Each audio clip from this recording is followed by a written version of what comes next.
Yo, what's cracking? See, Prince, what's good with you, boy? What's up, bro? How you doing?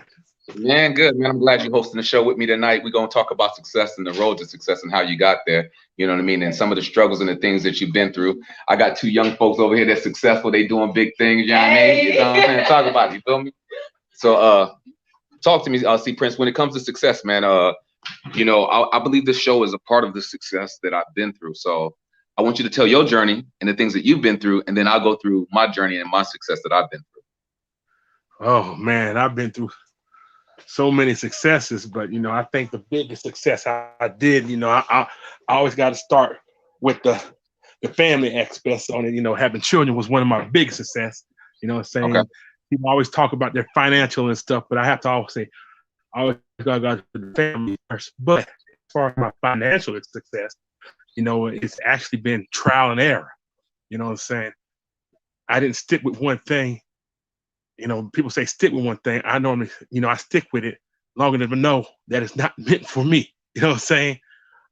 Not to say you don't keep beating a dead horse into the ground. So to be Right, successful, you got to acknowledge that, yeah, you might try many things, but the route you're taking might not be your success.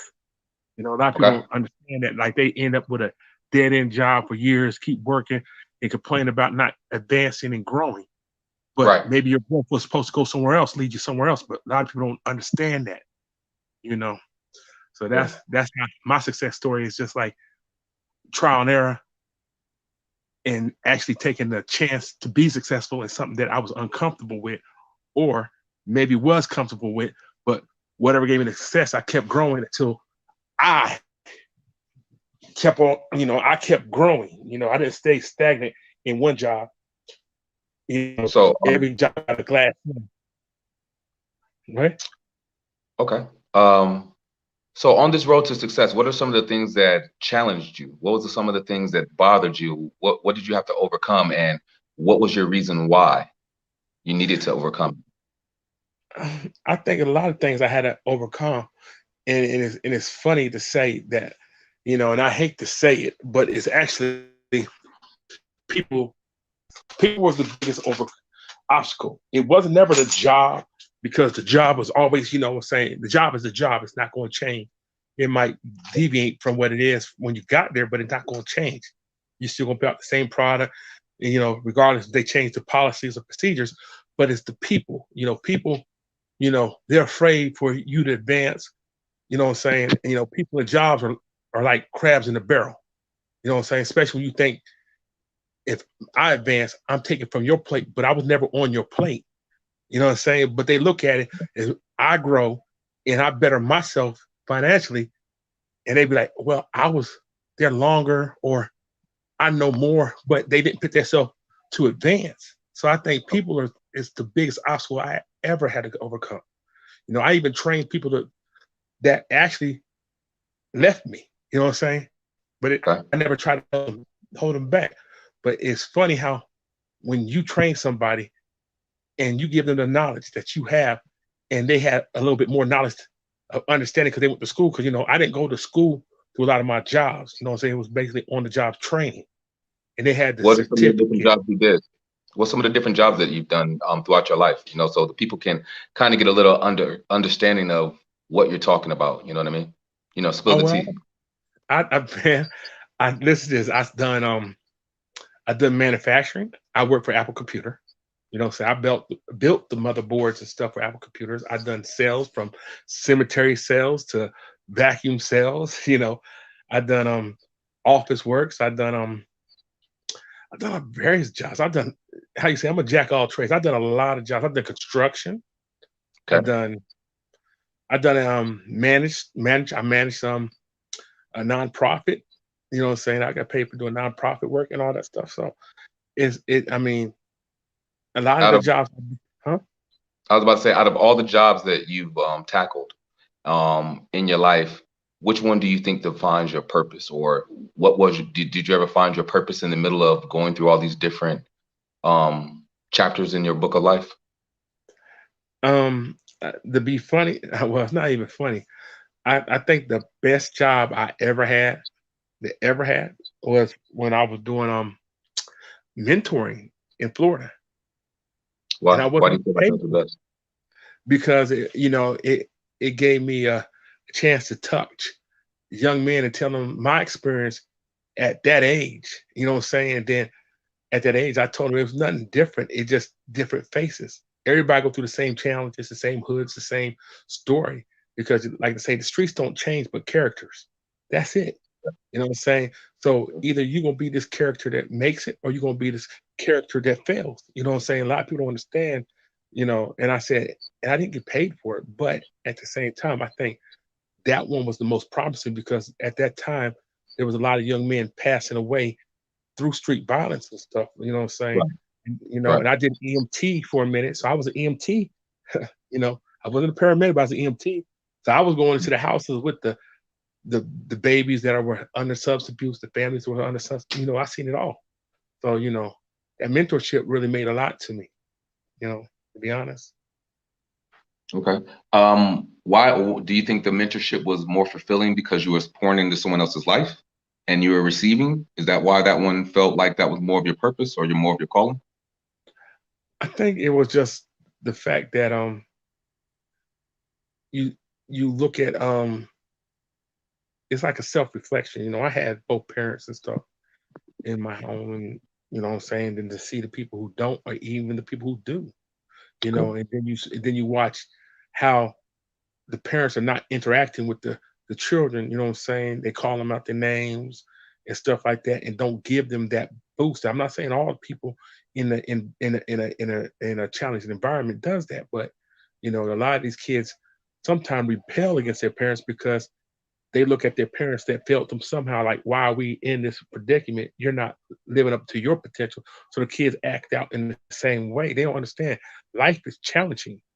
You know what I'm saying? As Right. long as they can provide you food and shelter and get you to school and stuff like that, you shouldn't rebel against your parents. But at the same time, you got to think about their influences. If I got the boy the same age, 16 years old, he flying the new Jordans and stuff, and he telling me how he getting it, and his parents ain't getting it for him. Of course, you're gonna want these things, Okay. but they don't tell you that's a short shelf life. You know what I'm saying? Because a lot of these kids on these streets and stuff are business minded, but in the wrong environment. Right. So if you could curb that, think about it, they could be running companies. You know. Very good. Um, I don't know. I think I'm still on the path of success. Mhm. Like a lot of people on the outside see where I am and they were like, man, King, I think you're very successful. You've accomplished a lot in your life. And I guess sometimes you could be so close to the picture that you don't see the success the way others see the success because you feel that your dreams are bigger than what people might idealize as where you are right now. You know what I mean? Right. Like, um, I'm nowhere where I want to be yet, you know? I'm on that journey. I'm still on that path. I have people on the sideline as I run this marathon called life handing me Gatorade and the accolades, and those things are cool. But honestly, I see myself as one of the top motivational speakers in the world. Honestly, I see myself being a recurring actor. Honestly, I see myself as a brilliant director creating different type of films that haven't been shown yet. These are the peaks that I want to make it to. I know last episode we did a show called How Heavy Is Your Dream? And I feel like part of the success that people really don't realize, because most of the time they see the finish line, is the race that you're running. And I think people, even though time is irrelevant to God, on our basis, because we work off the construction of time or whatever else, that time has its own truth.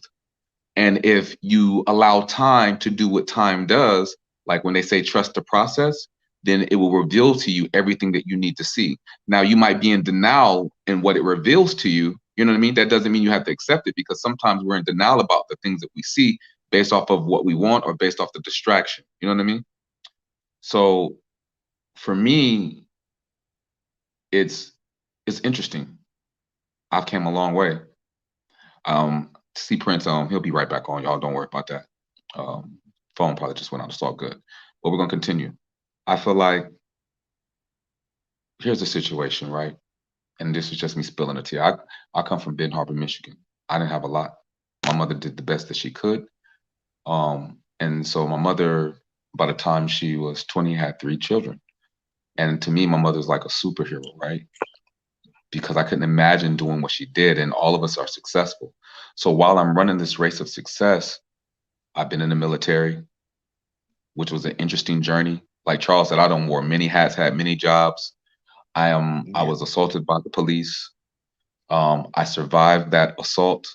I moved to California. I started acting. I started directing.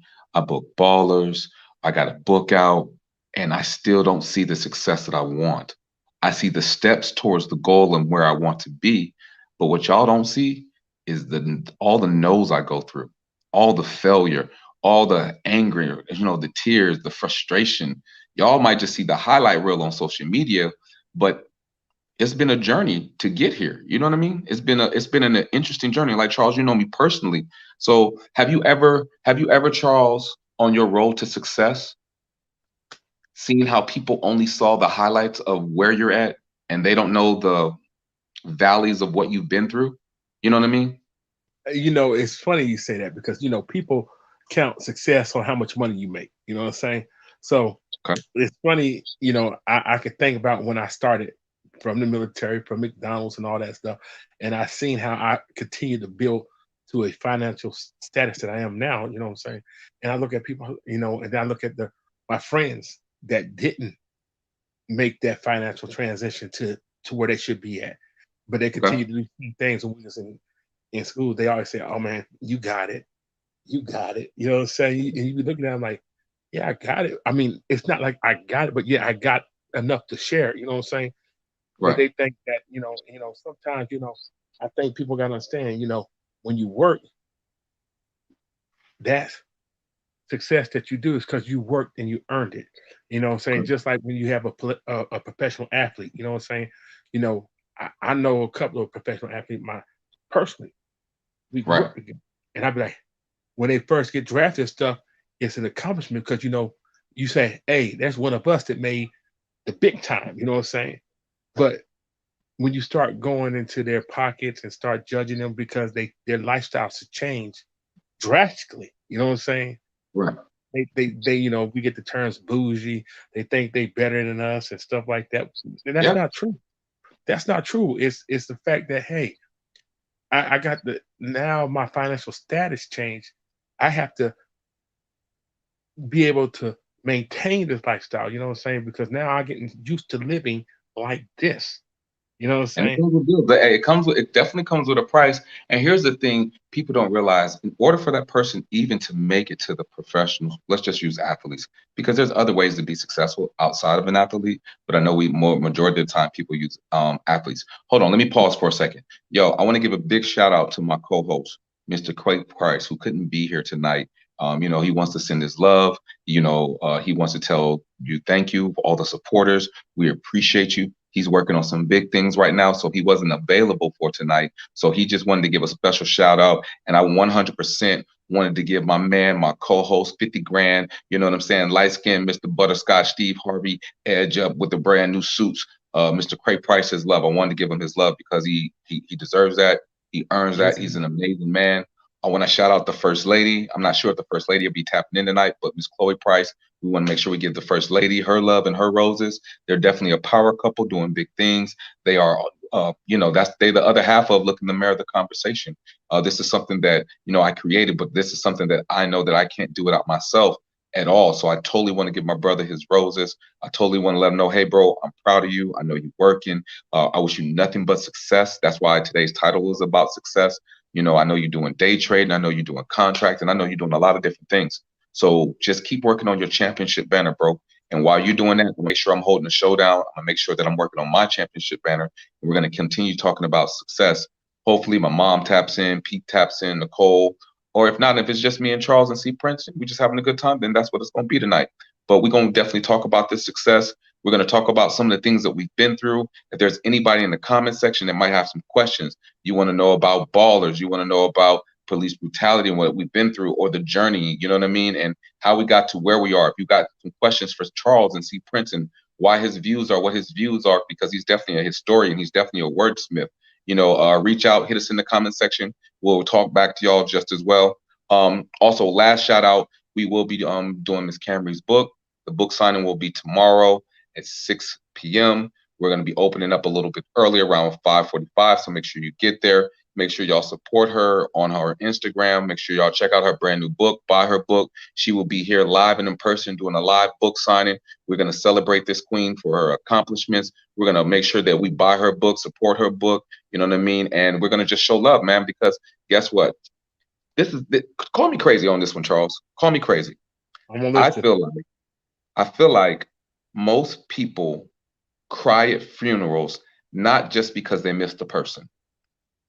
I feel like it's guilt because they didn't give the person roses, love, forgiveness, and everything that they could have given that person, like attention, while they were alive. So they regret not being able to do that. Now, I understand you missed the memories. I understand that you missed the fun. I understand you missed the enjoyment. I understand that you don't want a person to go, but we all know that this is a process of life.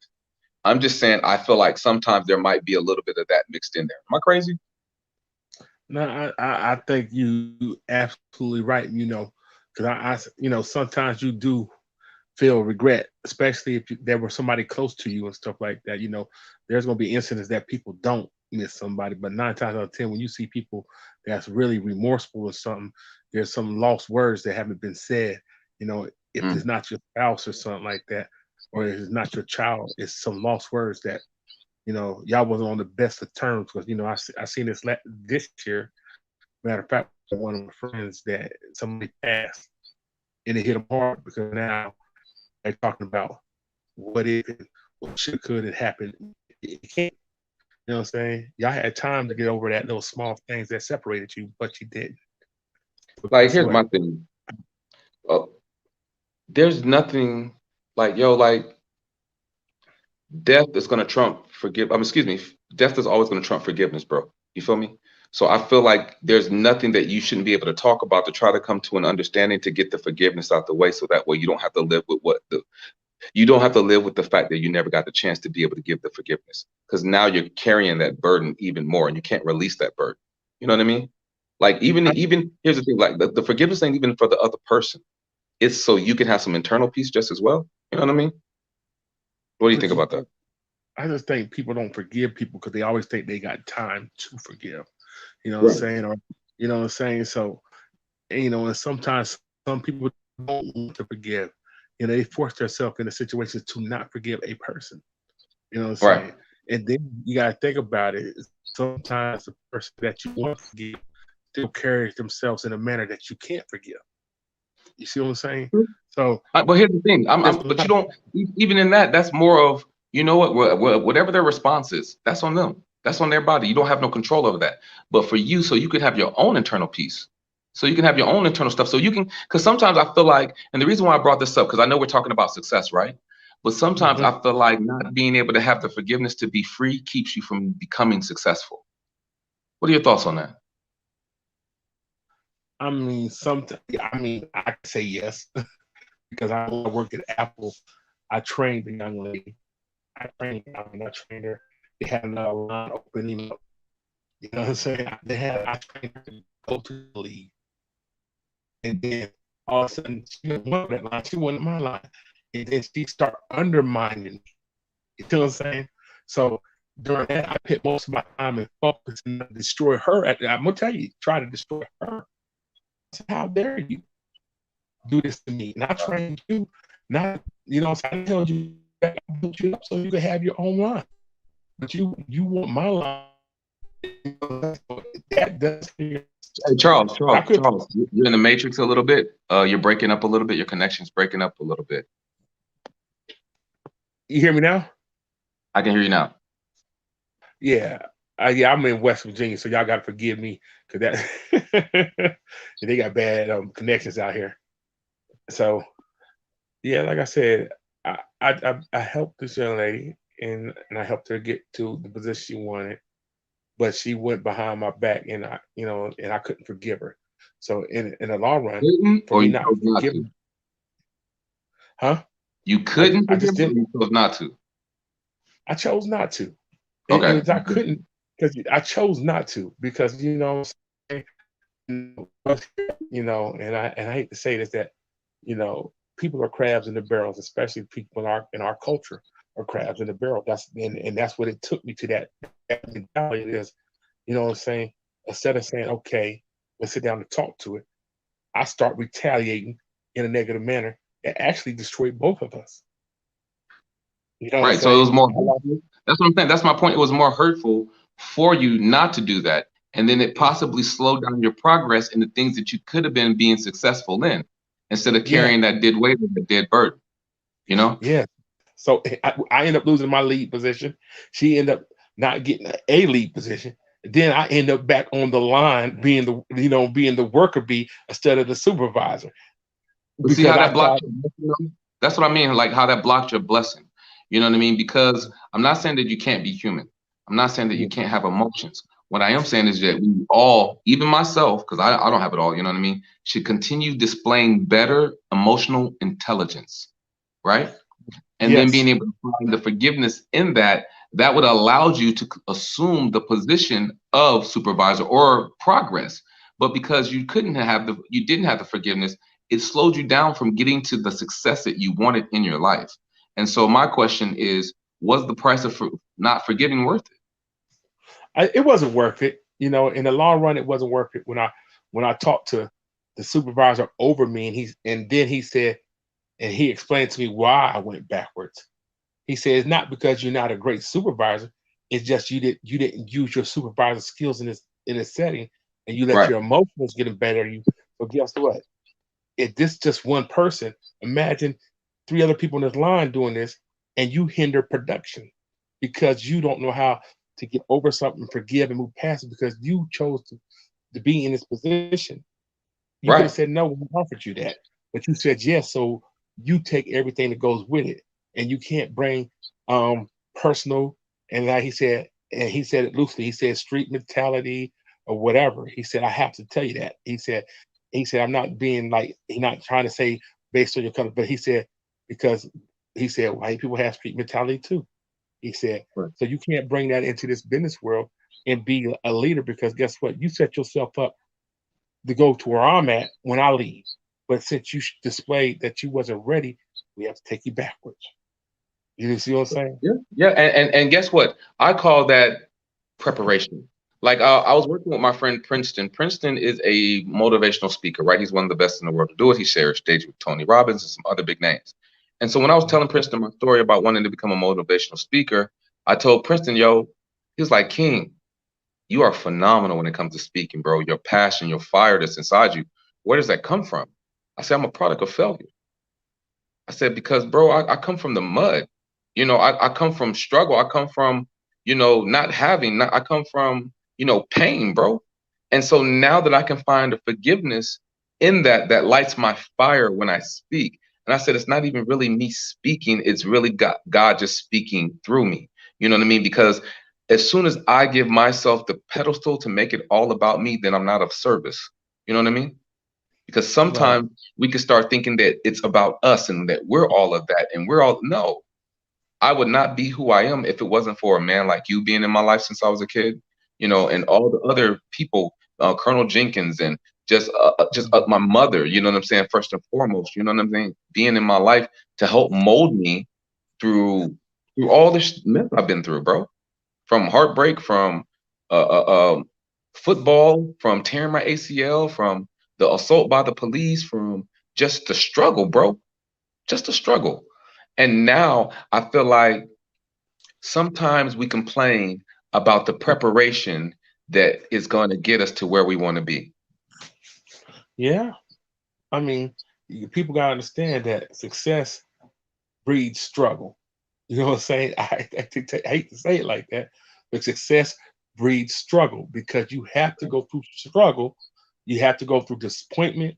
You have to go through failure, whatever you want to call it, to be successful. Because Mhm. guess what? If everybody was born successful, there would be no struggle in this world. Because everybody would already achieve. They would come out the womb achieving what they dreamed. You see what I'm Right. saying? So it ain't that easy. You know what I'm saying? This life is real. success is a struggle.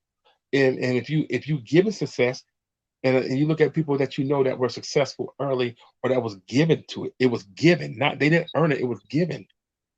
Most of them are not successful. And the only reason why they are successful, if they continue, is because they had long pockets.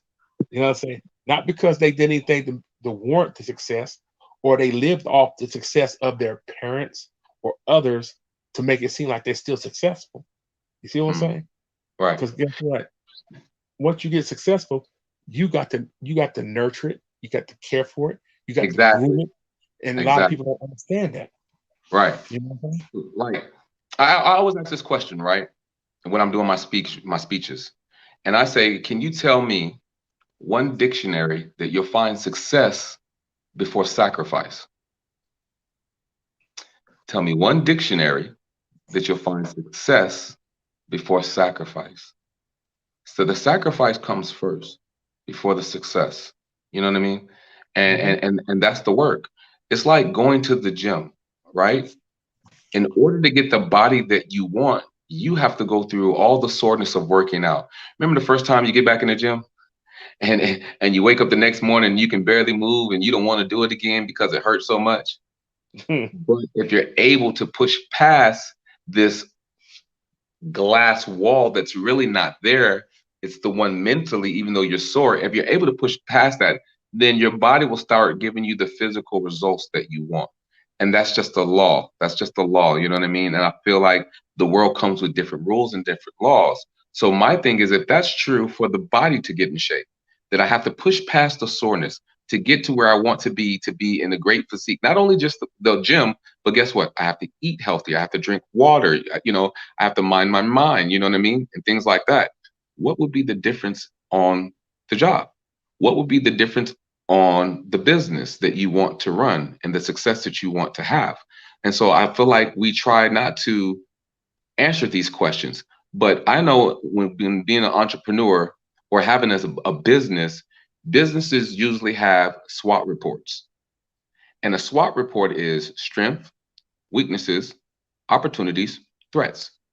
So if a business has that, and people are a reflection of a business, when was the last time you did a SWOT report on yourself? When was the last time you wrote down your strengths? When was the last time you thought about your weaknesses? Honestly, this is like a real honest conversation. And if you're able to do that, what type of opportunities can you create knowing what your strengths are and knowing what your weaknesses are? One of my strengths, speaking. One of my weaknesses, writing. So, what Huh. type of opportunity can I create? It's not the fact that, and here's the problem, it's not the fact that I can't write. It's the fact that my mind is working faster than my hand. So when I'm writing, I'll leave out a word and swear to God that it's there, go back over it, read it, and read it like the word is right there. And somebody else will be like, hey, you left that out. Oh, because my mind is working so fast. But see, when I speak, I can keep it up. I can keep the same pace.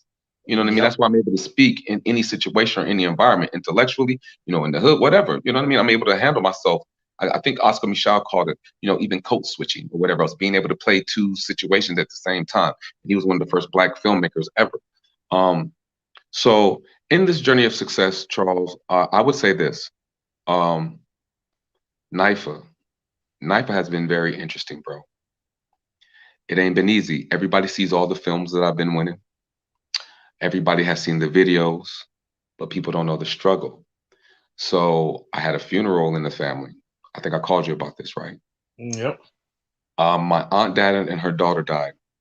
My aunt died and her daughter died the day right after this. This is why I'm going to tell you. I'm telling you guys this story for a reason. It's going to make sense at the end. I'm going to tie it all together, okay? So my aunt died and her daughter died the day after.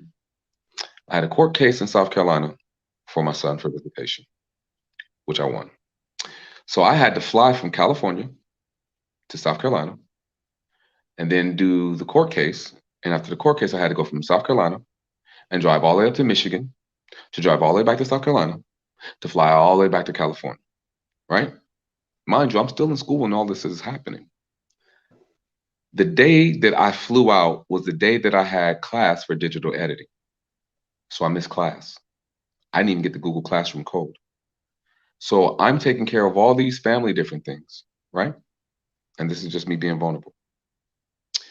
When I get back from school, I wind up missing one day of what is the curriculum actually be. So there's 5 classes.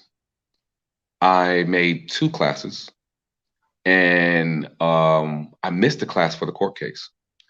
I got all my homework in, got all my schoolwork in, but I might not graduate because I missed a class. Now I'm fussing, fighting so I can graduate to do what I have to do.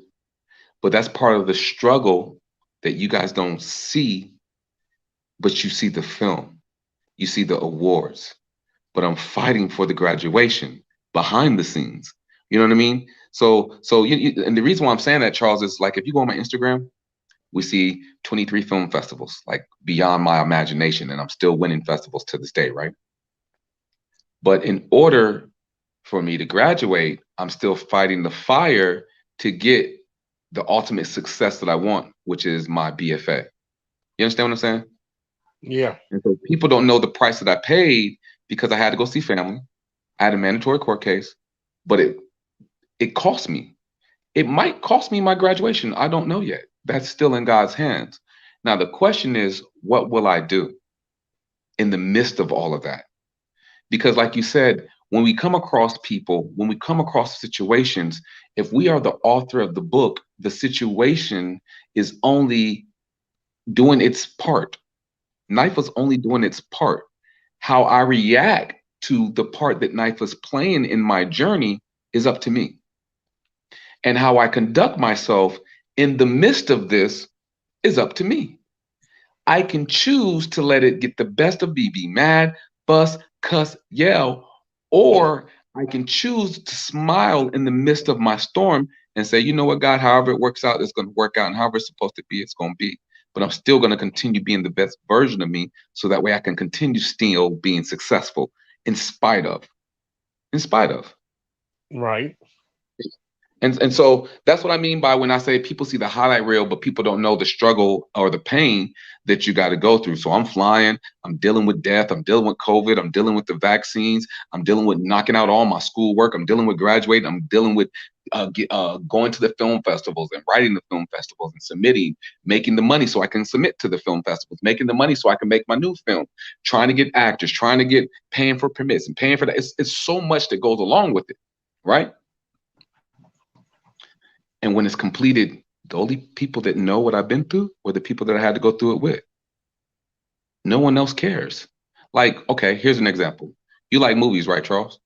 Yeah. Okay. When you go watch a movie, do you care about what happened before the movie was made? You know, not really. No, I don't.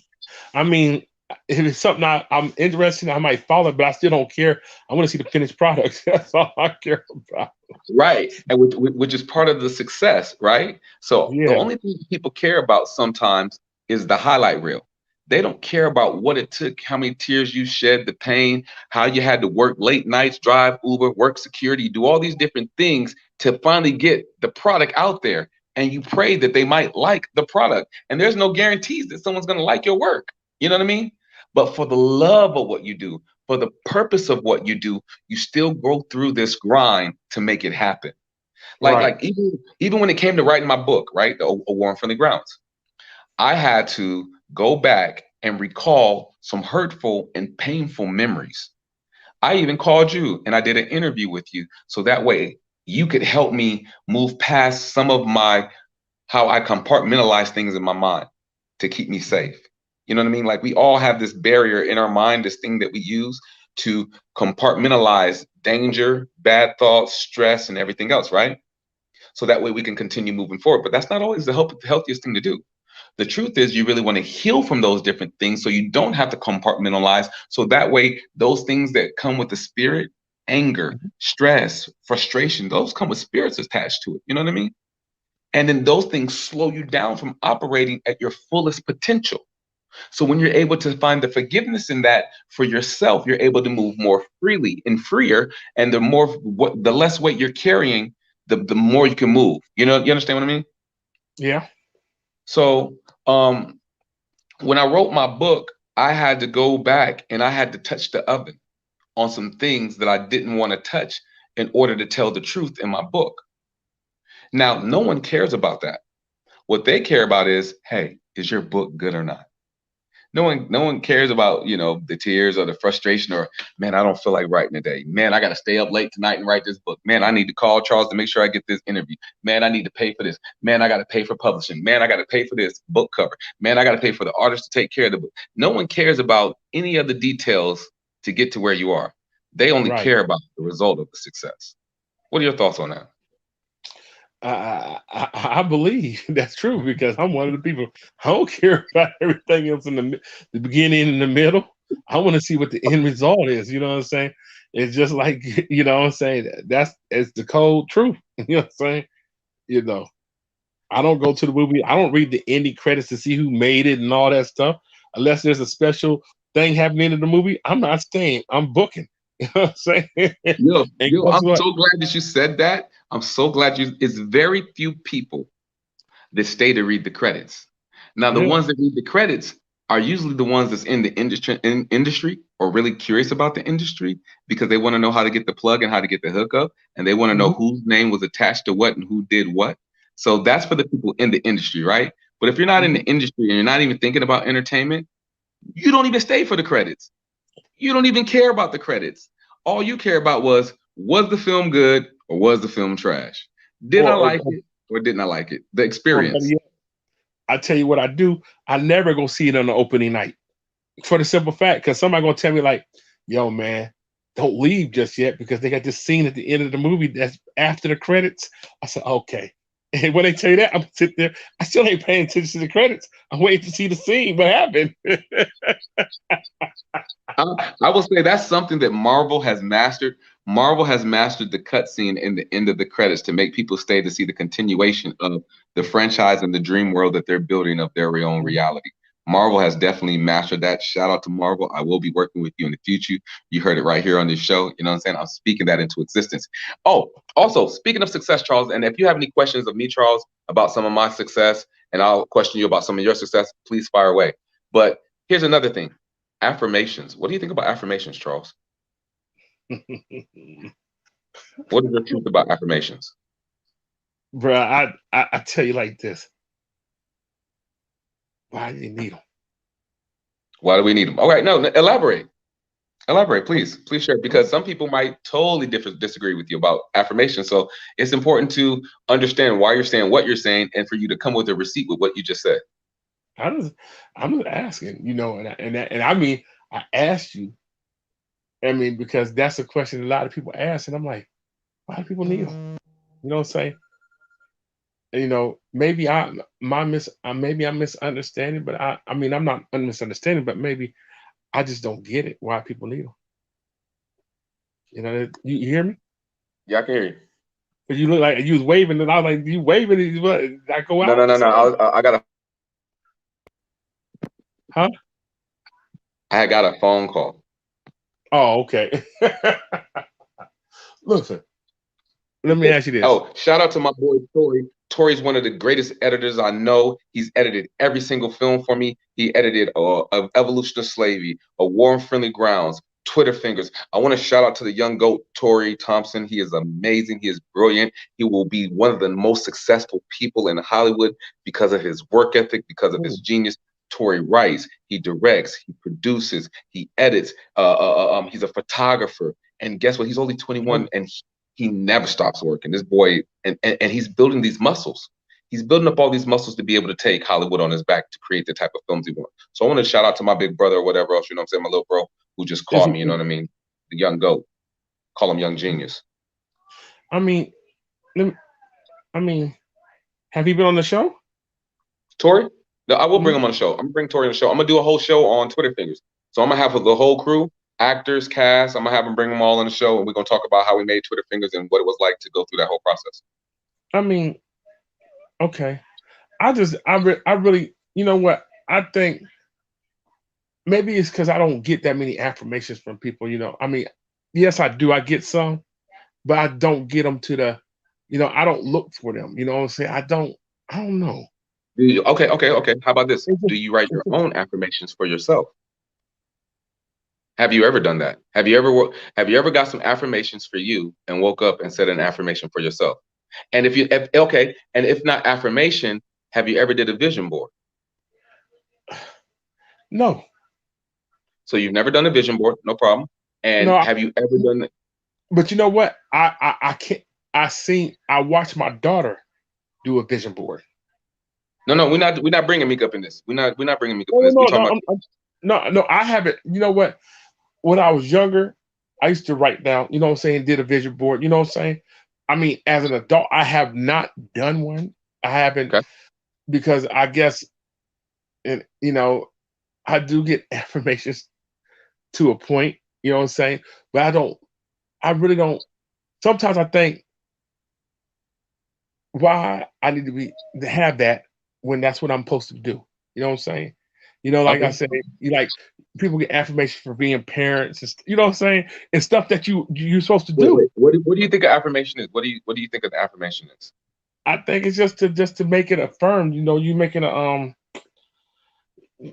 It's just like let's see. Give me an example of an affirmation. Let's I'll put say you on the spot. it's like to me it's like affirmation is like mm, basically doing good work at a job. You know what I'm saying? You get that they validating that what you saying, no? What you saying it is. So these are like daily things that you get to tell yourself. Like, It's not an effect, you know what I'm saying? It's not, you know what I'm saying? You I don't think, I think, I think, I think what you said was a confirmation where someone confirms, "Hey, you did a great job today. Hey, we're really proud of you. You're doing a great job. Keep up the good work." Is yeah, that what that's is what that what you refer to? I think yeah. that's confirmation. No, Affirmation is here's an example of an affirmation. Willie Beeman, Bill Bellamy was playing a wide receiver, and he was right. talking to his parents. He was like, "I am the greatest receiver alive. I can catch anything. I am the greatest to do this. I speak life and energy. I will be healthy today. I will have the greatest game of my life." Like reinforcing positive words over your life. Those are different type of affirmations. I mean, it's the same thing basically. If you I mean you But I that's something don't that you're I don't telling yourself, not that's something that you're telling yourself and not something that someone's telling you. well, You see the difference? Like you're telling um, this is your daily routine to self. This is your self-care, not me saying, "Hey Charles, I just want to call you and let you know you're great." You see them different? You see the difference? all right, I mean, yeah, you could say that too. I mean, Have I you ever mean, tried that?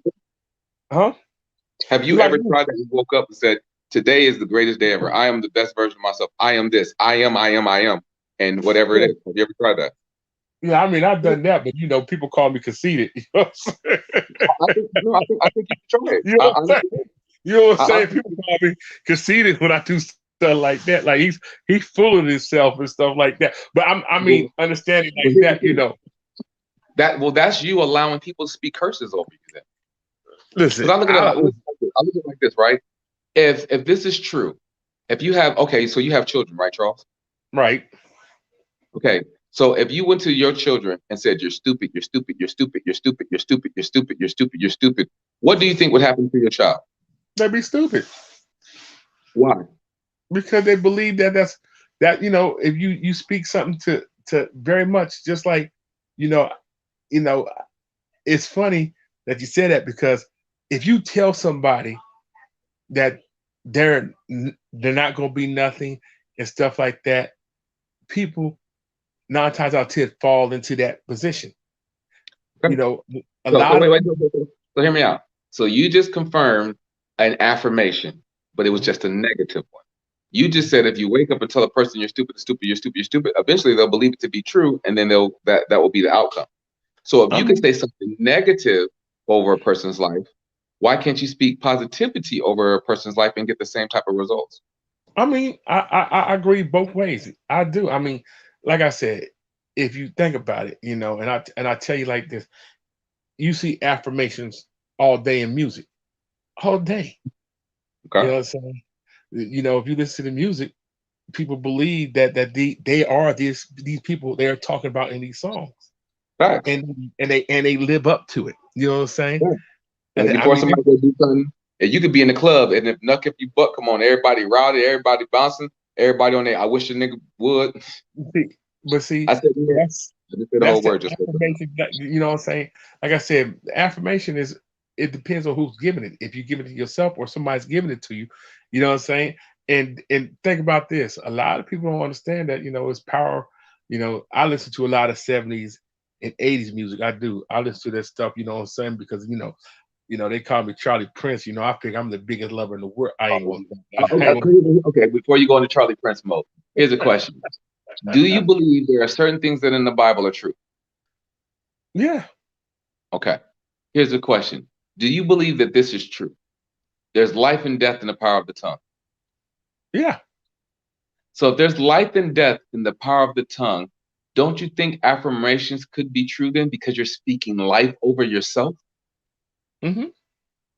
So if you wake up every morning and you speak life over yourself, positivity over yourself, good health over yourself, don't you think that is what they call it, the laws of attraction, what you're attracting into your life because you're speaking it over yourself? Oh yeah, I already said, man, I'm gonna live to be like 150. I already talked myself. I've been saying that for years. So hopefully I meet that challenge. You know what? It's possible. I'm not going to judge that. That ain't my business. But what I will say is I'm glad that you have a better understanding of affirmations, because I feel like affirmations, vision boards, writing down your goals, knowing your purpose is all part of getting to the road of success. But I think the biggest part of getting to the road of success is the struggle. I think people forget that the most successful people in the world are the biggest failures in the world, because they failed a lot of time before they actually hit this stride to be successful. You know what I'm saying? I tell everybody, they're like, that don't make sense. I said, but look at most of these billionaires and stuff like that. So you look at it, you look at them, you look at these, and everybody who made money tell you they lost a lot of money before they made money. Hey, I want to do a small break, Charles. I want to welcome my gorgeous mother. She'll be coming back to the show. She just tuned in the show, but she'll be logging back in. I want to tell Miss Shirley Ann, thank you for joining the show, supporting the show. You always have some gems and some amazing gems drop. So I can't wait for her to get on the show, because I definitely want to pick her brain about success. I definitely want to get a woman's standpoint, because a Black woman's journey to success is totally different than ours. Is so important. It gets overshadowed. They get talked about.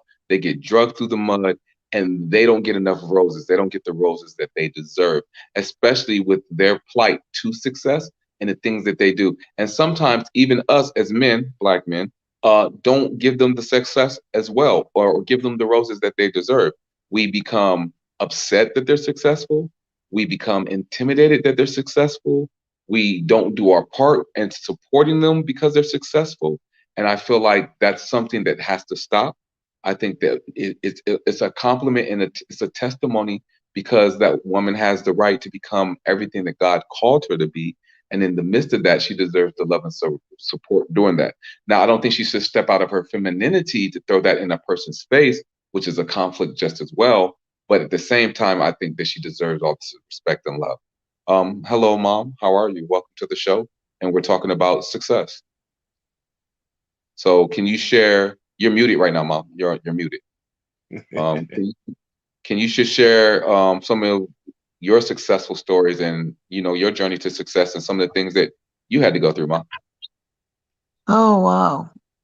I guess for me, measure who is success. I heard, some of your intro and what have you. I don't know why I got this echo. Am I on the show twice? No, I don't know, but you're on the show right now. But anyway, yeah, it is harder for a Black female. We're the lowest ranking ones sometimes on the totem pole. But we are resilient, and we have to work hard to not necessarily prove ourselves, as some people would say or think, but we have to work hard to hold our weight. Right. So successes for me, I like to think, again, it depends on who measures success and who says what success is. How about this, Mama? You did 26 years in the Army. Yeah. To me, that is amazing. First of all, you had 3 kids by the age of 20. None of them are locked up. I was 21. Okay, well, 21. Sorry, tomato, tomato. By 21, you joined the military. You did 26 years in the military, and you were successful in the military. You were a first sergeant who almost took the seat of command sergeant major just as well. So, can you tell us about that journey from the decision, some of the struggles that you went through, and why did you keep pushing to become everything that you became? Oh, trust me, it was a struggle. And I never will, as they always say, you always remember your drill sergeant. So drill sergeant Garcia and drill sergeant Castro. And when I joined the army, I was in my 20s. So I wasn't some young chick off the block, young person just coming in. I actually had a family, was doing well, but I wanted to do better than what I did. And so drill sergeant Garcia always said to me that I would have to know how to take my femininity and make it work, mix it, never forget who I am. And that who I am was female, and not only female, but a Black female. And I went to AIT, and that was my first time experiencing racism. Was in the army, literally, and I believe that I experienced that because of my ethnicity as well as my gender. But I remember telling that drill sergeant, white male drill sergeant, that lied on myself and another Black female, because it was a Black male and a white female. Back during the day, they had what they would call drill corporals. So we were not drill sergeants, but we were pinned the rank of corporal after basic training, because we stood out and what have you. And he was really trying to belittle us. And I remember telling him that what I had in my head, nobody could ever take it. They never should have taught me what it was to be an effective leader. So my journey as a Black female has been a challenge, just for the simple fact, and I'm not saying that wasn't the case for any female, but for the fact of there was first sergeants and different ones as I was coming through the ranks that thought that I would compromise who I was, i.e., my body or relationship inappropriately in order to make rank and stuff. Then when I did become a non-commissioned officer, there were senior people that again, I wanted to demerit who I was. I tell you, coming through the ranks was not easy. And to be honest, when I think about it, my biggest struggle, or the biggest person that I had the most challenges with the Black male. That sounds bad, but that was real talk there. No, That was my that sounds hardest challenge. that I'm sounds sorry. honest. I said that doesn't sound bad. That's honest, and Yeah. we do, as Black men, have to be accountable for our flaws, for our mistakes, for things that we need to do better. Because if that's never talked about, that cycle will continue. You know what I mean? And we do have to do better in these areas, um, because oppression can come from anyone. You know what I mean? And in Yeah. your experience, it was just that. Outside of that, I think a greater oppression has always been our government, has always been the confinement that society has always put us in, has always been in the positions of putting us in fight or flight, putting us in crabs in the barrel because they created the barrel. So I don't think that we will ever be bigger than that. That's just my perspective. But that doesn't take away from your perspective and the accountability that we have to have as Black men, because that's something that you shouldn't have to correct. That's something that us as men like myself, Steve Prince, Quay Price, and other Black men need correcting, even above myself, because I'm not above correction either.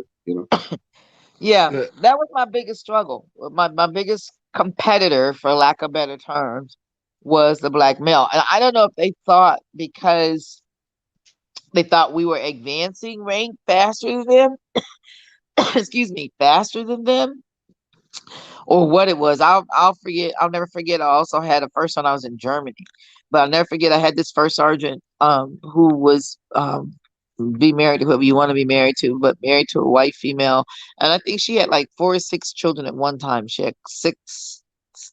What do you call them? Six templates or whatever. And then he wanted me to try to be his chick on the side. I'm like, dude, wrong answer. That's not the game. So the struggle was real. And also there came, I wish I knew that's what the show was about. I would have invited my couple of my female um, friends who served in the military as well, which would have given I you. think the show was just about success, period, just overall success, period. I mean, we're Oh, just okay. talking about that portion. Okay. So it's not Yeah. So success comes with a lot of work, and it's interesting again that you're talking about that because I was just got off the phone with a friend of mine. That's why I came on the show late, and we were talking about another female. And it's interesting now that I think about it. Her scenario is with a black male that is her for lack of better terms boss. But at the same token, I wanted her to understand too is she got to put the work in, and it's not gonna come to her easy. He's not gonna want to give her an easy pass. She's gonna have to work and prove that she can do the job if she wants the job. So success, you gotta as I always hear you say, the word that comes before success in the dictionary is sacrifice. You really have to put in the sacrifice. And the word that comes before sacrifice is you get to choose if you're going to compromise or not. And the word that comes in between when I think about, this compromise or confidence, which comes right after. So you have to wind up being very confident in who you is. But in between that and the word sacrifice is politics, because politics is in everything. It's good politics and it's bad politics. You just got to very, decide which side of the politics you want to be on. very, And if very you good. go on the negative side of politics, I just remember that just from the army. I understood that if I ever played the game and I ever jumped in the water, I was never going to get an opportunity to come out. So therefore, if I had to play the politics, it had to be good politics That's fair. because there was no Great statement. forgiveness. That's a great statement. And I appreciate that. Right now, you're also doing you're a realtor. So can you I tell me mean, about the journey to doing that and some of the struggles that you had and now where you are and how you pushed through and why you pushed through? so for me, so real estate kind of sort of came easy. Where my challenge in real estate, I want to say if I have a challenge, is in commercial properties. Okay. So commercial property, you do one deal, you don't have to work for the rest of the year if you don't want to, because you're talking $500,000, multi-million dollar deals, because you're talking malls, stores, all kinds of, humongous um big ticketed items. In the end, you could walk away with $1 million deal and walk away with a $30,000 commissions. That's more than what some people make in a year, especially down in South Carolina or whatever, right? But that's a hard market to break into, especially when I look at myself in the camera. Why? Because that market is predominantly white males. Okay. Here's my question. What is your reason why? What's my reason why for what? The success you want. Why are you doing what you're doing? What keeps you going? What keeps you motivated? Well, because I know that there is greatness in me, because I know who created me, and I know that I'm not just here for myself. It's bigger than a legacy. Other than family, there are also other people in other countries that don't have the same access, that I can wind up also being a conduit and a blessing for. Okay. Mom, I remember when we went to CEO space, and Charles, I had told you about this young lady. I told you about Miss Paulina. Remember Miss Paulina, who was one of Les Brown's speakers? Hmm. Yes, Miss yes, I remember. Paulina, she has no arms, no legs. She was getting Right. around space in the Yeah. wheelchair, and she had her own business. She was a mother. She was a motivational speaker. And when she got done speaking, she ended her speech with, "I have more I can than I cannot. What is your excuse?" And the room just went quiet because it's amazing how this woman has no arms, she has no legs, and it's not that she doesn't have no problems, but the confidence that she still exudes in her situation that someone else would judge and be like, "Oh my God, I feel bad." She doesn't feel bad for herself. So you trying to take pity on someone who probably has more than you because she knows who she is, She understands her purpose. And like you said, she has more I cans than I cannot. What is your excuse? That is a time for self-reflection about, what are we doing now, and are we doing it to our capability to be successful that we say we want to be? Yeah, Because but now Pauline was Caucasian female, right? no, No. no, Hmm. Well, she's not. what was her ethnicity? I think she's Hawaiian, Hawaiian. Okay. something like that. She's Uh, mixed, but she's not white. I tell you like this. When I be thinking about things, people they gotta understand that, you know, I noticed that the generation now talk about they're coming from the mud, as they say, as the bare minimum, the poverty level. You know what I'm saying? The day's poverty doesn't match past poverty. I tell everybody that poverty is poverty, but there is levels in poverty, and people Yes, understand. You great know, point.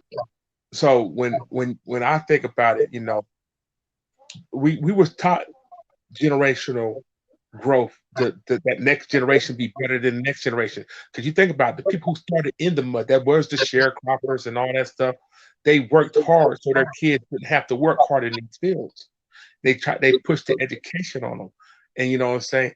And what I think is, as a culture, we got so successful during a point, we didn't achieve everything, but our success, as far as we accumulate things that made us feel like successful, like BMWs and Audis and Jeeps and Cristal. We think about all the name brand stuff that we start getting. But at the same time, we start supporting things that didn't support us.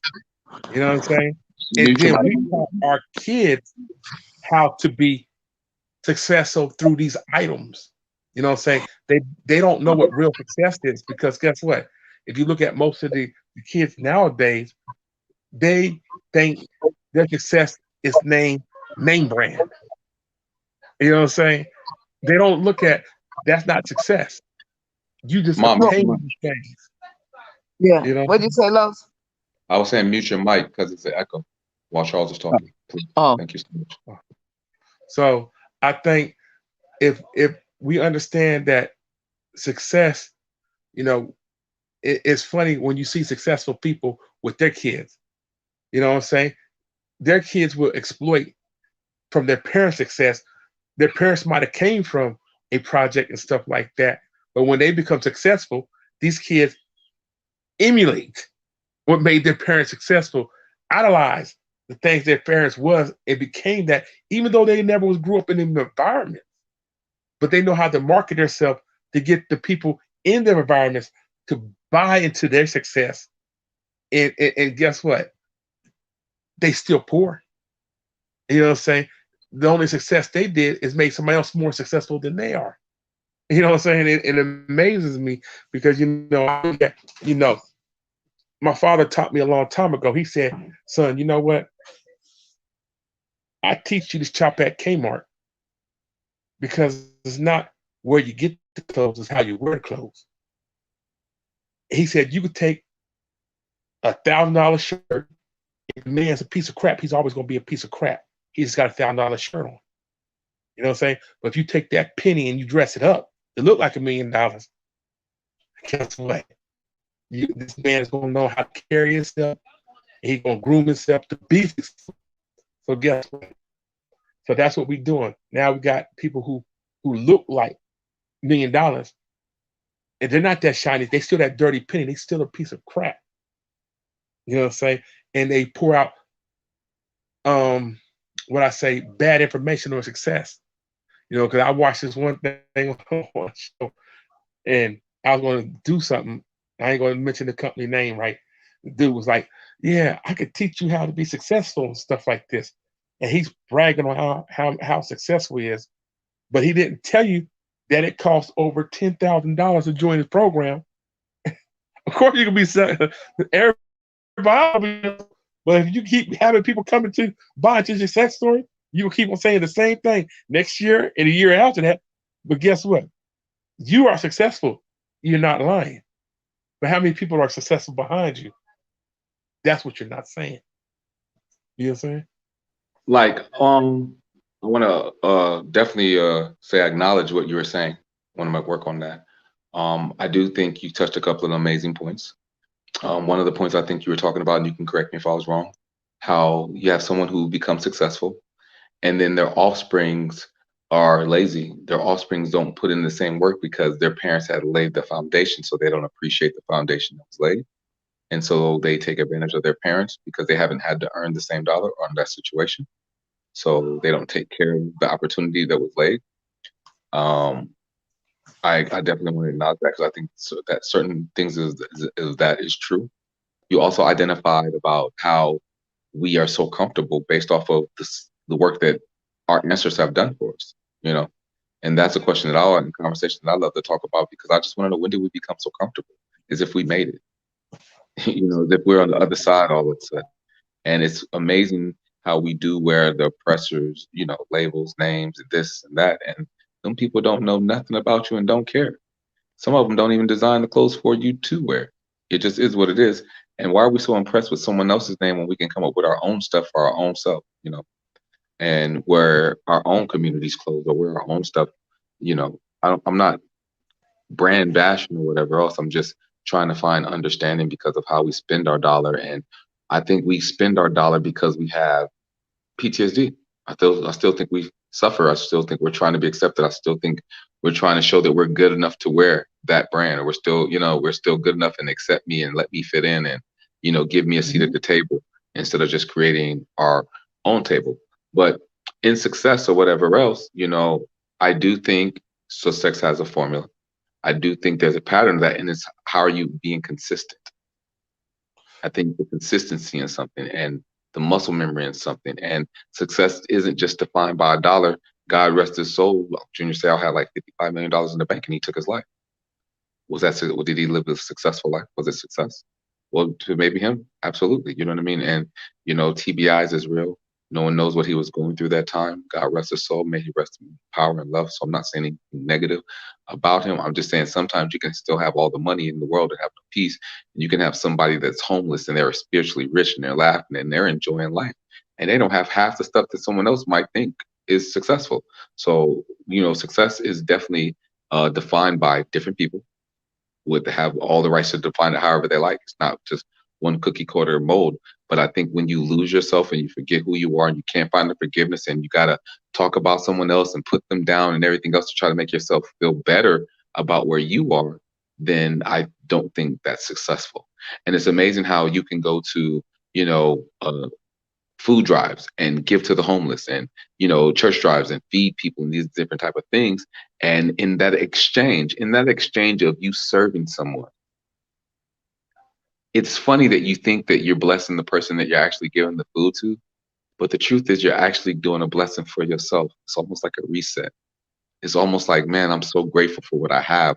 How dare I complain when there's someone going through something worse than I am? You know what I mean? So I think it serves a double purpose because you're serving the person the food who's grateful for the service, but then you're serving your soul at the same time. You understand what I mean? Think about this. This is what funny about our culture is. This is what I think is real funny.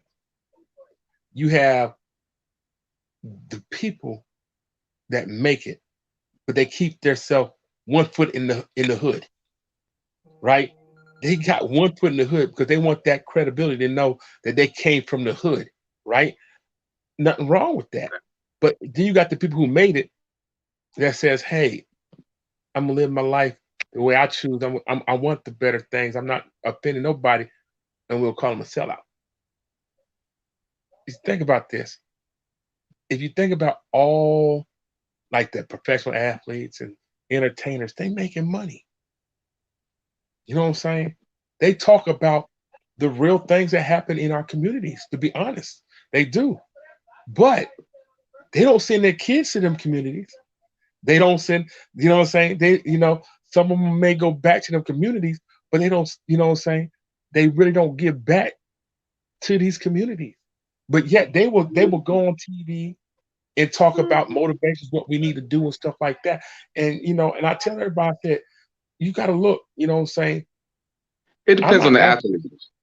I think Huh? that depends on the athlete, Charles. You got people like Kyrie Irving, you got people like LeBron No, James. no, You have a lot of I'm athletes that give back work I'm done. not. He's given Hold, over 120 homes to black women. You have a lot of athletes that give back. look, hey, Los, I didn't finish I didn't say all athletes.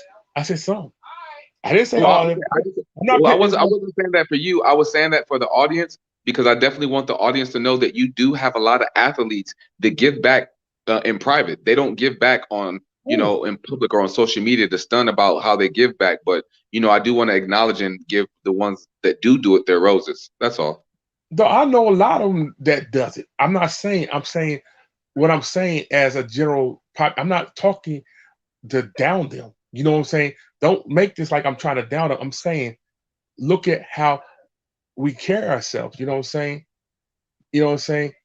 We look for the street cred when you become successful because you don't want to be looked at as a sellout. You know what I'm saying? In certain environments, you know what I'm saying? Because we cater to a certain market.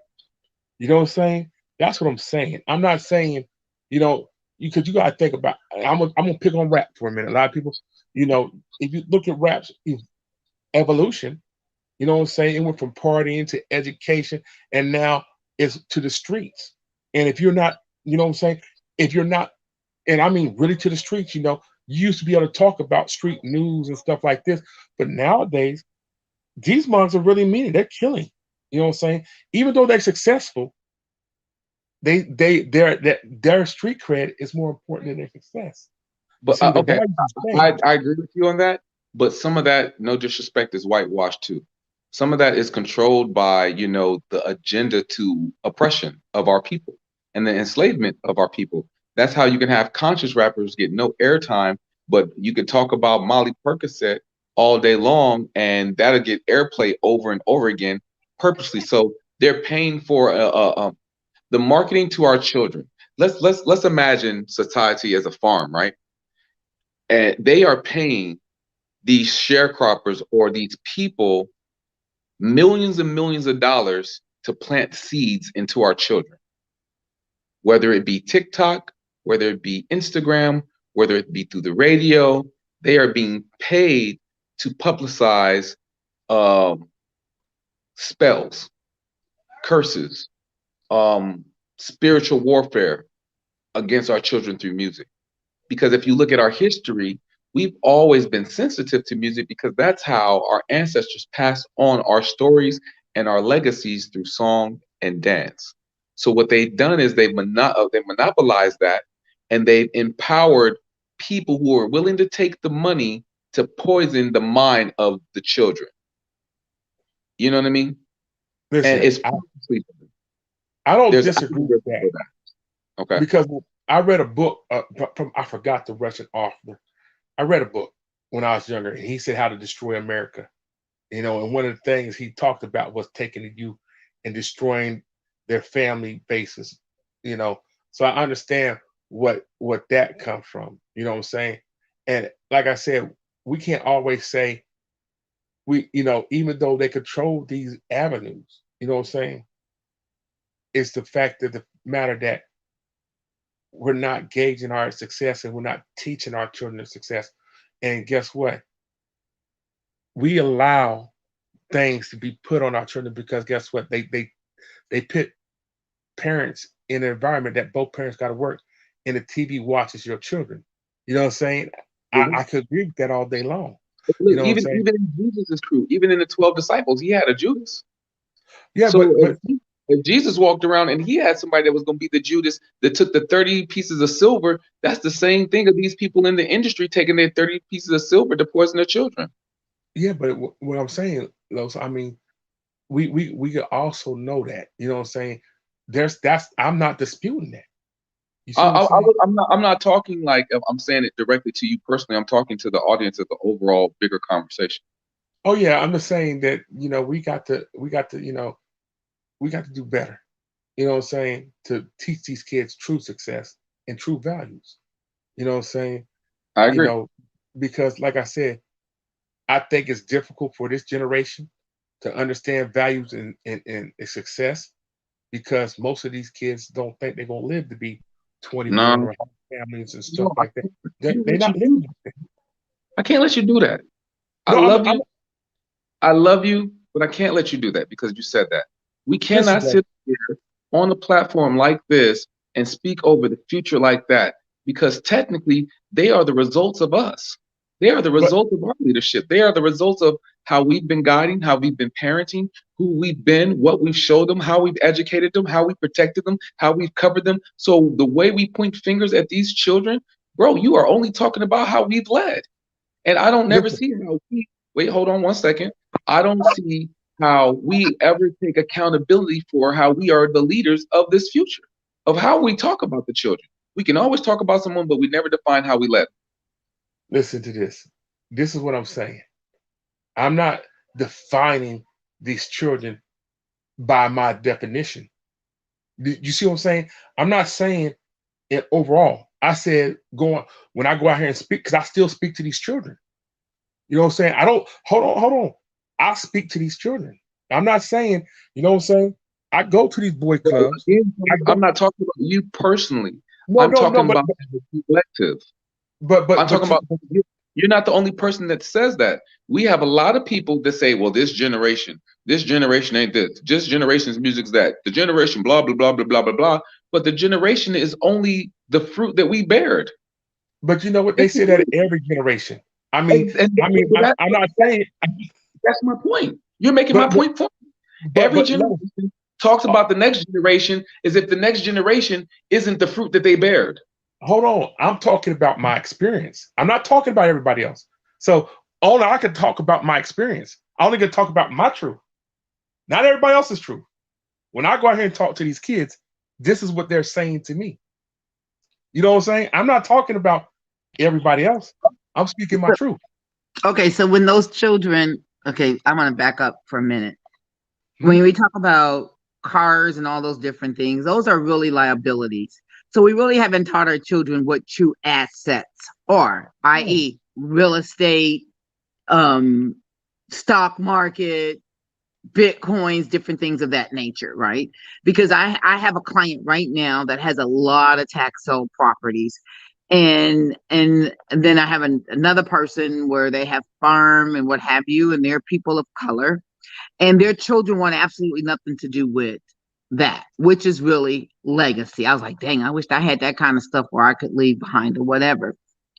However, I have to agree with King, and so my question to you then, Charles, as you speak your truth, then what are you pouring into those youth that you're speaking to help them see a different perspective and perhaps change their mindset if their mindset is not one of positivity or one of progression, of one of seeing themselves as the prince or princesses or future kings or queens that they really are, the value that they do bring to the table. I mean, the genius that lies within them. Because I've always said that if, no, I mean it negative, but it is. But if you are a crackhead, you have the ability, because if you can create crack, you have the ability to become a chemist. If you are a gang leader, you have the ability to be a politician and or a leader, whatever the case may be.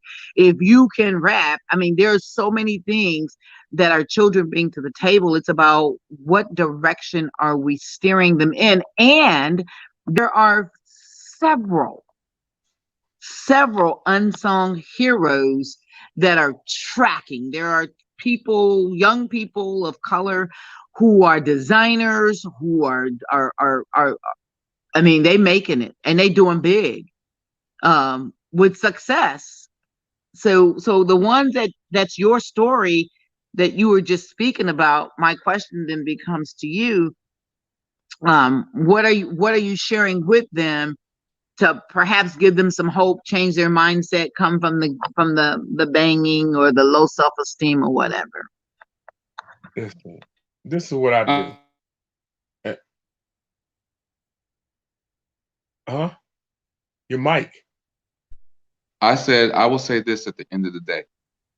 In this scenario that we just talked about, we said our children, our children. They would not be here if it wasn't for our choices. the future wouldn't look like the future based off of how we're raising them, what we are instilling.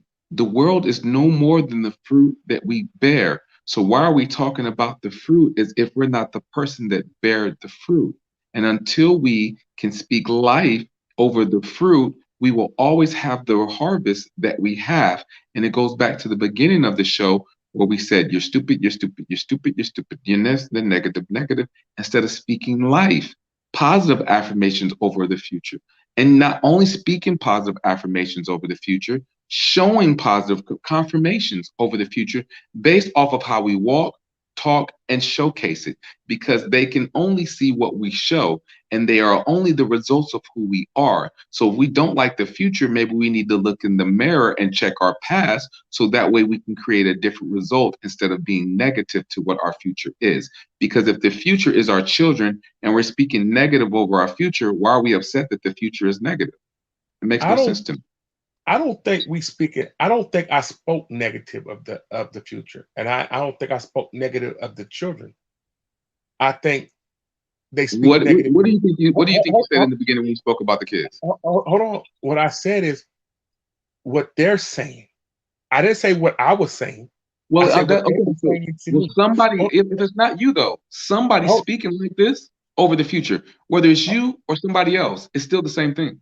hold on.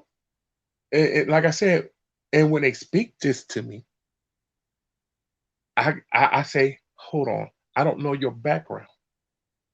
Why do you say this that you're not going to be at this position or you won't have this and stuff? So I asked them to explain to me. You know what I'm saying? I give them the chance to, because 9 times out of 10, nobody has asked them why they feel that way. Very true. I agree with you. So, so they don't My, my, ask them my, why they my feel. comment wasn't just about C Prince though. My comment is bigger than C Prince. Like I've been Oh, saying this no, whole no, no, conversation, it's general. And you no. agreed that somebody else, you just said they said this about them. And then you go ask them about what they said. And if Mhm. they keep speaking negative, it's like they are saying you're stupid, you're stupid, you're stupid. And then we're mad why the future is stupid because they were allowed to speak death over them, over the future. So what I'm I'm saying is not, that we can't allow they to have those type of words over our harvest. We have to protect the harvest. Even if you go into a garden, you put a covering over it. You put a bug spray around it. You do all these different things to protect the crop so that way the crop can grow. So if it's not seed print or if it's not me or whatever else, how can we protect the crop so that way we can get a better harvest because we know they are coming. We know the no, days will continue try to spoil the crop. So how do we protect the crop so that way we can have a different harvest? and that's what I was going to get to.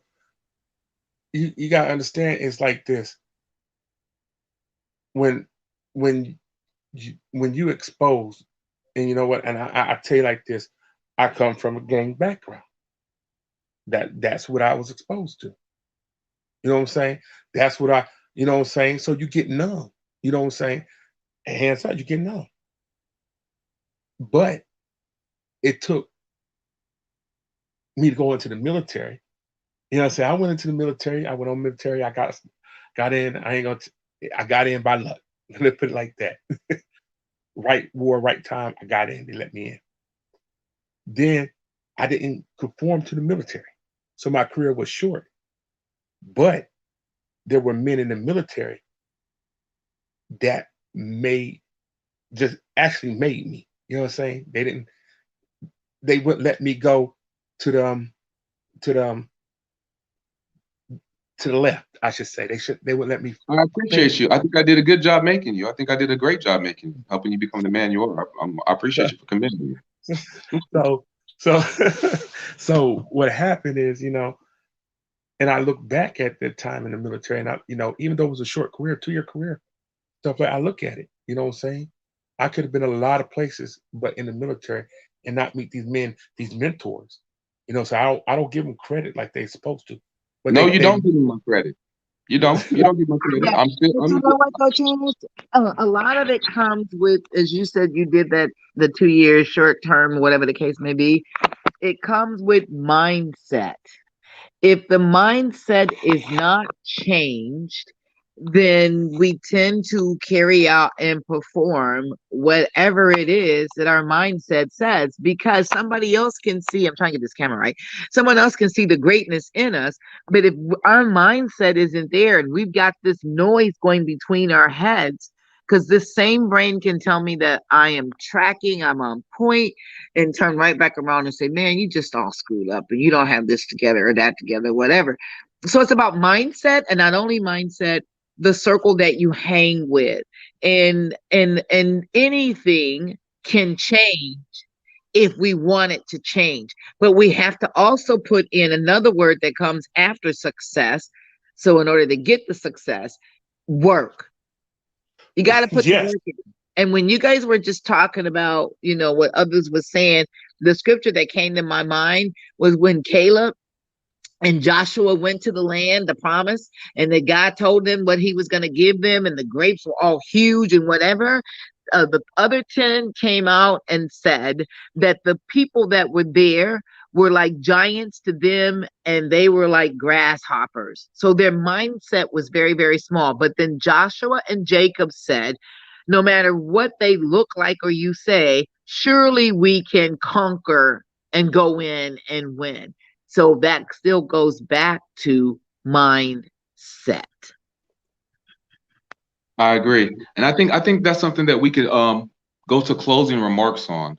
I appreciate you guys tuning in for the show. I want to make sure that I shout out my co-host, Mr. Quay Price. I wouldn't be able to do this show without him. The first lady wasn't able to make it today. My man Quay is working.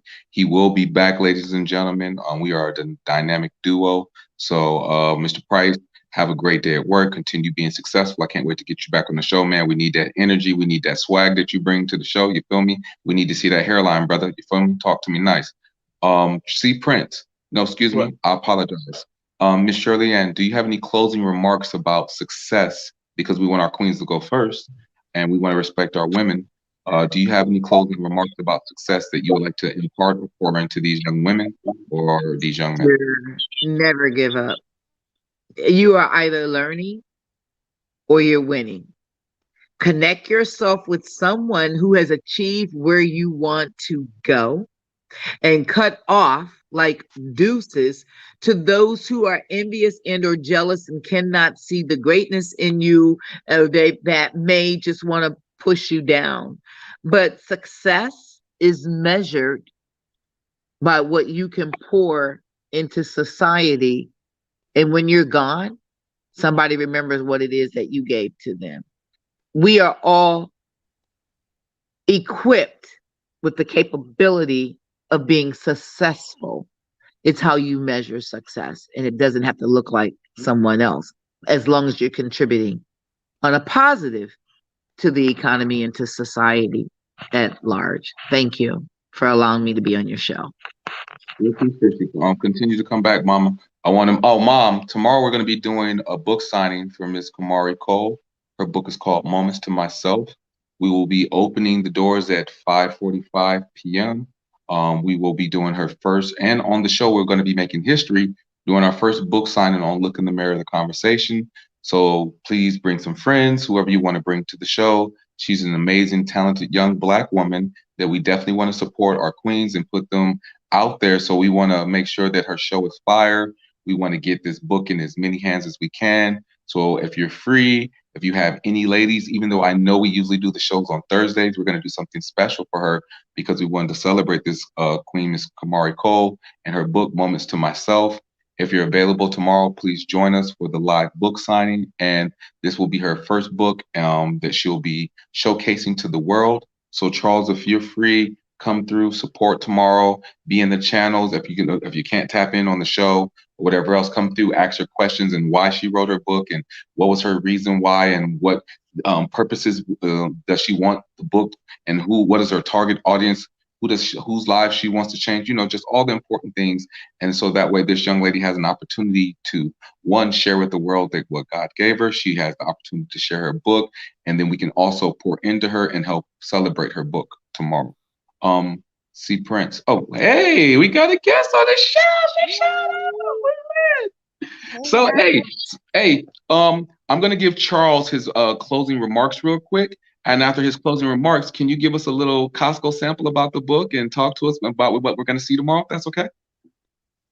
Gotcha. Okay, awesome. So Charles, closing remarks, brother. Well, I'm gonna say this, it's just like this. You know, success is a tricky thing, and it's almost just like being mature and all that stuff. It's only gonna be there when you're ready. You know what I'm saying? You can work all your life and not achieve the success you want. That don't mean you're not successful. You know what I'm saying? That just means your eyes is bigger than your stomach. You know what I'm saying? So don't put a limit on your success or what you say, not acknowledge your success, because guess what? Not everybody's meant to be millionaires. You know what I'm saying? A lot of people understand that success is not what's financially, it's what you accomplish. If you're a successful husband, father, mother, brother, sister, grandparents, you're Awesome. successful. Arthur, okay, we give it that there. Yeah. Throw So, the little plug over there. You know what I'm saying? Throw the little plug. Author. You know, successful author. so if you know, success is not based on dollar signs. Okay. Success is not based on things acquired. Success is based on true value things like who you are, what you became, and what you passed on. So understand this. That's Okay. my closing remarks. For me, closing remarks for the show. First of all, I want to thank everybody for coming out. I want to thank everybody for participating. I want to thank you guys for showing up tomorrow for this book signing, which is about to be fire. We got our guest superstar in the building right now. She made a guest appearance on the show, so big kudos to her. Make sure y'all come in, tune in, show some love, buy some books, come in the comment section and ask questions.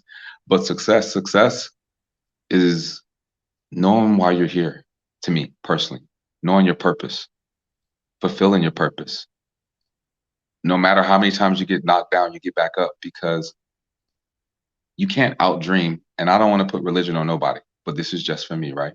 I don't care if we call them higher power, creator, God, whatever you want to call it, just for me. But you can't outdream the person who created you. So dream big, dream as big as you can. And in order for that to become a reality, you have to put in the work. You have to go through the failures. You have to go through the preparation in order to be able to lift up the dream, so that way people can see it.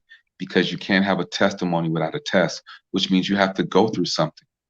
You have to go through something in order to get to the happiness. If you want to be biblical, God's promise says that you'll never see a rainbow. But in order to see a rainbow, you have to go through a storm. I've never seen a rainbow without a storm. But there's an old school gospel song that says, the race isn't given to the swift, but to those who endure it to the end. Are you willing to endure your storm to get to your success? If the Bible, we're going to use that as a reference when Jesus freed his people and he allowed them to go to the promised land. We got stuck in the wilderness. That doesn't mean that the promise wasn't fulfilled. That just means we didn't fulfill the promise. They say the richest place is the graveyard, from all the unborn ideas, from the shoulda, the couldas, but wouldas, but didn't. Don't become that, because if you have a chance to be the best version of yourself today, you should do that. And I'm gonna end it with a quote that I always end every speech with. If you died today, would you get an A+ on life's report card? And only you know the answer to that question. But if not, and God blesses you to see tomorrow, you better live like it's extra credit, because tomorrow's not promised. We're all 6 degrees of separation from loving each other, but we choose to be prisoners of the distraction. And every day that you wake up is an opportunity to change your future. But it's a closer day to your grave. So what are you waiting for? Be great with every breath you take, because it could be your last. So shout out to Miss Camry Cole. Welcome to the show. We're glad that you're here. Can you talk to us about your book? We're all excited. You know what I'm saying? We're about to do some big things. Talk to us. Yeah, for sure. So you guys are all answering what success meant to you. Is that Yes. what I came in on? So I'll Yes, just start absolutely. with answering that for me. And I think in this moment of my life, I do feel success. And it's not because I have a book. It's not because of any physical, material things that I've acquired. It truly is because I've learned how to be me to my core, the real me, and embrace that and own that. And I've been able to surrender to, I would say that my higher power is God. I'll just say God, but whomever you believe in, Right. I've been able to surrender to that. And that is success. And you Yeah. see signs every day, every moment of your life. Yeah. And it shows you like that you're heading on the right path. So my book is called Moments to Myself, Living in the Now. And it is essentially about learning how to be present and to see those signs Mm. and to see where God is trying to take you to your imagined success, whether that Right. be, wherever you want to be in life, Right. whatever purpose you feel like that you need to fulfill. And so I take you guys on a journey in my book and just reveal to you how I learned to live in the moment, which is just really being your true self. Not the self that you think that you are, that you project you are, but who you truly are to your core. Um, and just like learning how to be present to see how God moves in your life, learning how to unmask the ego to get out of your own way so that you can walk in your purpose. Um, Wow. and then just really learning to be present and not allowing your past to ruin your present moment so that you can live out your purpose. So That's it. tomorrow I'll be talking about more. We'll go super deep into my Okay. book. And it's funny because I actually just got literally 5 minutes ago or 10 minutes ago, I got my package for all my Can we books. see? Can we So see? Yeah, yeah. Let's show that right there. Hey, that's yeah, what I'm I'm talking about. excited. That is amazing. How does that feel? How does that feel? It feels crazy. Like, wait, who is that? It's kind of how it feels. Like a little surreal, but That's so dope. really excited and Yeah. more so like I'm just excited to. I'm not excited to. I'm excited to share my story, but I'm more excited to just like revel in the freedom that I have and just like it's so vulnerable, guys. Yeah. It's like it is pretty vulnerable, but it's exciting. It's like wow, like I'm so happy that I'm on the other side of my ego and fear, like oh, just hiding myself, and I feel so free. So I'm more so happy about just the growth. Yeah, we can see the Congratulations, young excitement. queen. Thank you. Congratulations. Thank you so Oh, much. I'm sorry, Miss Camry. This is my beautiful mother, Miss Shirley Morton. Yeah. Excuse me, Shirley Montgomery. She's on the show. This is my friend from Alaska. I've known Charles since I was like 16 years old, who How comes you on the doing? show and he imparts wisdom. But I just want to see, yo, I see the joy on your face right now. You Oh, like a little kid on Christmas. I'm so excited for you, and I'm so happy for you. And I can't wait for everyone to tune in and just come in and just pour some love on you. And I can't wait because we're not going to reveal it today because we got to save some for the show tomorrow for people to find out why you wrote your book, what inspired you to get in that place in your life, what storms did you go through to figure out that, hey, I need to discover me, you know what I mean? In some of these intimate moments for you to become everything that you are today to get you to the other side of the hill.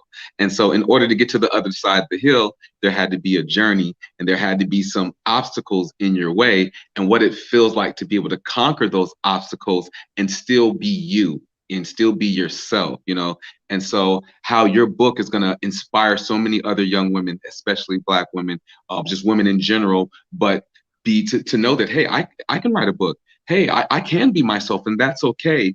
And for you to be able to give different examples of what you've been through so that way they can relate to it in their own form. Is that Quay? Oh, that No, might I be hit Quay. that. No, that wasn't Oh, Quay. okay. I hit my phone by accident. I was like, Oh, what the no heck is problem. that? No problem. I'm So fine. my point is, you're fine. Huh? My point is how many young girls you're about to inspire, how many men need to read your book. Because guess what? Men, we need to get to know ourselves too.